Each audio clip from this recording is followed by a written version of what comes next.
Hey everyone, welcome to another episode of Fright Friday right here on Night Owl Video. Thank you for tuning in again. Welcome to all my new subscribers. As of recording this video, I am at 269 subscribers, so I'm quickly closing in on 300. Thank you for choosing to subscribe to my channel and watch my reviews and thrifting haul videos, although lately it's been a little scant on the thrifting hauls. I just haven't found much. I did find an upgrade for me this past week, which was The Birds, which I only have on VHS, but now I upgraded to DVD.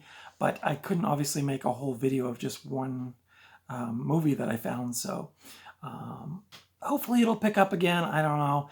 The store I normally go to, they got like a really big collection like last winter of a bunch of horror movies that somebody had gotten rid of or somebody had donated to the store, sold to the store.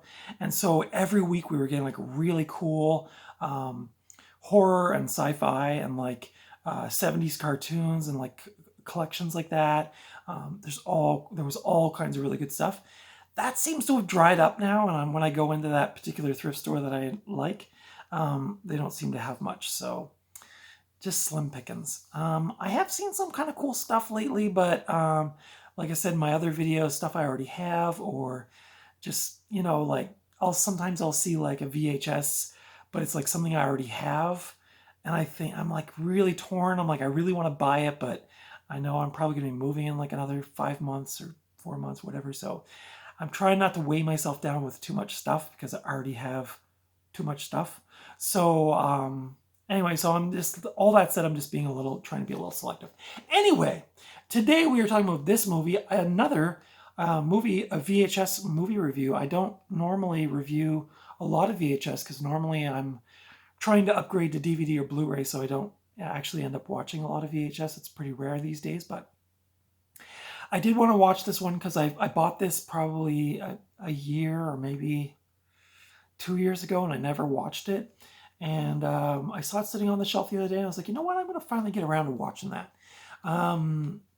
It looks way cooler on the cover than it actually was, but we'll get into that. So I hope you'll stick around. We'll talk about cast, production, synopsis, my thoughts on the film, all that stuff. So this is a made-for-TV movie. It's a horror movie from 1978. It also goes under the title Stranger in Our House. It was directed by Wes Craven. We all know who Wes Craven is, right? And I don't have to go into that, but this movie stars Linda Blair. Maybe some of you know who Linda Blair is. She was, of course, probably most well known for her role in Exorcist, Exorcist 2, what's that other one? Hell High, I think it's called. I've only seen that one once. This also stars Lee Purcell, who was in Airplane 2, as well as Valley Girl. Jeremy Slate, who was in the original True Grit and Lawnmower Man. And it also stars Jeff East, who was in Deadly Blessing, as well as one of my favorites, Pumpkinhead. Yeah. So this is, I was only 8 years old when this movie came out, so clearly I did not see this on TV, and I actually didn't know about this movie until I found this a couple years ago. I had never heard of it. Anyway, we'll get into that. So the synopsis is short and sweet. A teenage girl, Linda Blair, a teenage girl's backwoods cousin, played by Lee Purcell, moves in, bringing something witchy with her. This is based on the 1976 novel Summer of Fear by Lois Duncan. The film premiered on cable TV on NBC on October 31st, Halloween night, 1978, and subsequently received a theatrical release in Europe under the title Summer of Fear. Stranger in Our House marked Wes Craven's first film project upon his relocation from New York to Los Angeles. While the source novel by Lois Duncan features Rachel, that's Linda Blair's character, losing a pet dog, Linda Blair suggested to Craven that it be a horse, as Blair, an equestrian at the time, had a close bond to the animal. Filming took place in Hidden Hills, California. The critical response for this movie, AllMovie, which is a website, called the film, quote, a modestly entertaining horror item, unquote, While the film hasn't garnered enough reviews to receive a rating on movie review aggregator website Rotten Tomatoes, all 4 reviews listed were negative or are negative. So this movie doesn't get good reviews. My thoughts on the film, I'm, I didn't really care for the movie when I was watching it, but I was really trying hard when I was watching it to sort of see it felt like filtered through late 70s made for TV movie quality, because it definitely feels like that. I mean, this is very much like your standard 70s made for TV, the camera work, the cinematography, the obviously the clothing is from that time, so it's just really dated, and the stuff that I guess is supposed to be scary is really kind of corny. But again, I was trying to imagine like what this would have been like to watch this in 1978 on Halloween night, maybe even.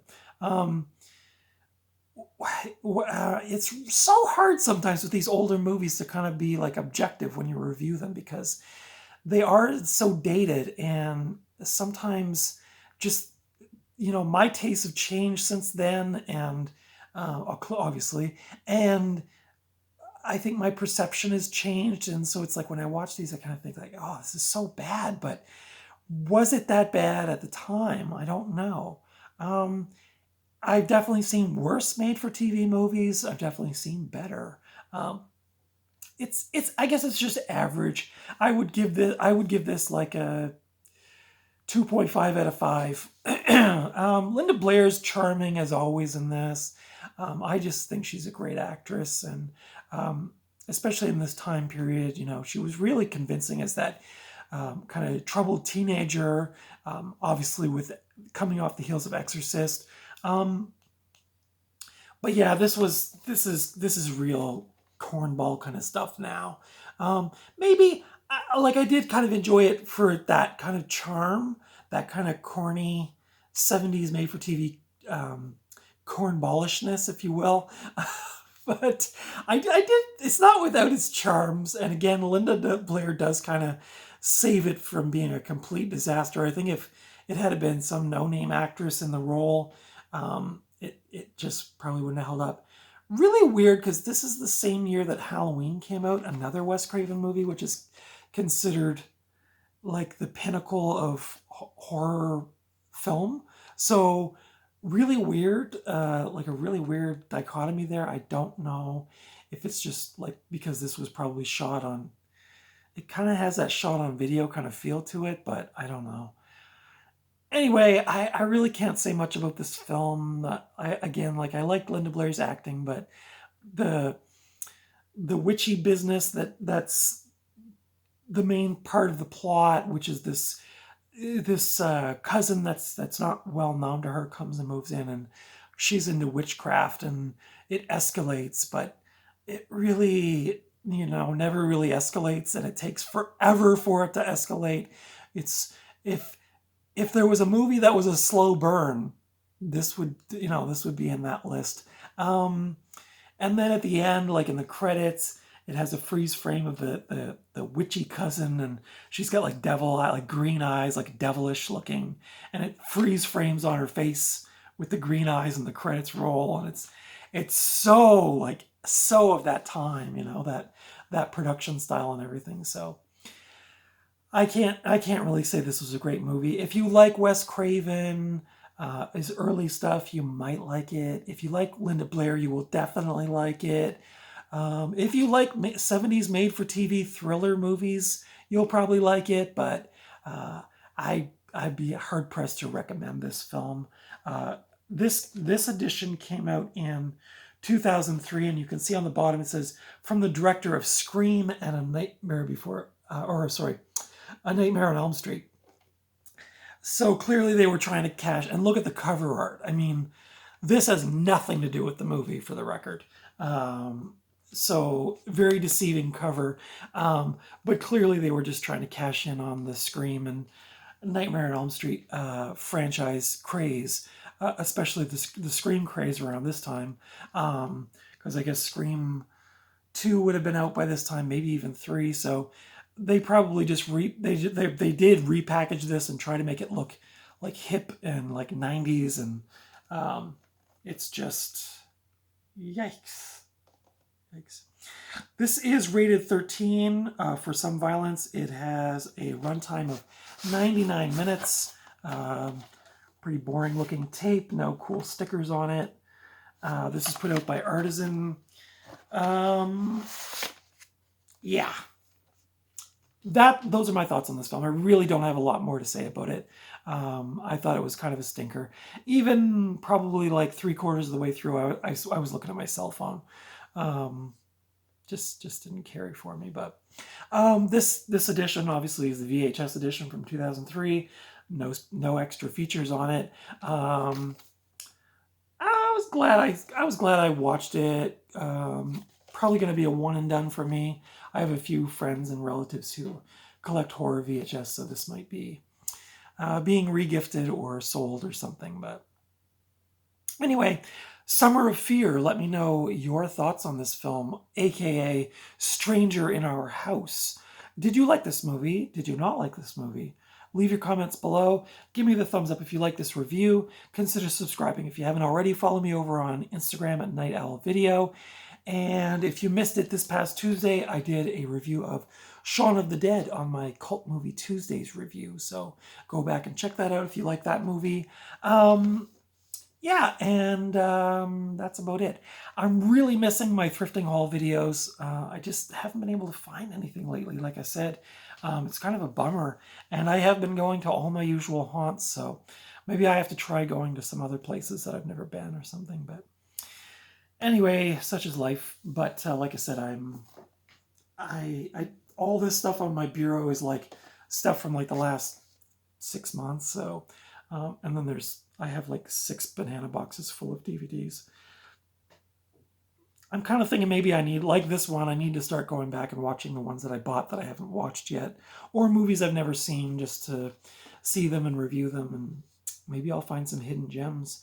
But anyway, that's it for today. Thank you for tuning in. Until next time, I will see you at the video store, or at the thrift store, or just out and about somewhere.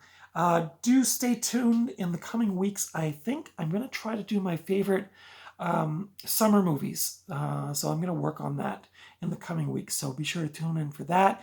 And tune in again next week for more movie reviews and maybe even a thrifting haul video. I don't know, we got to keep our fingers crossed. But until then, take good care of yourselves, and I will see you in the next video. Bye.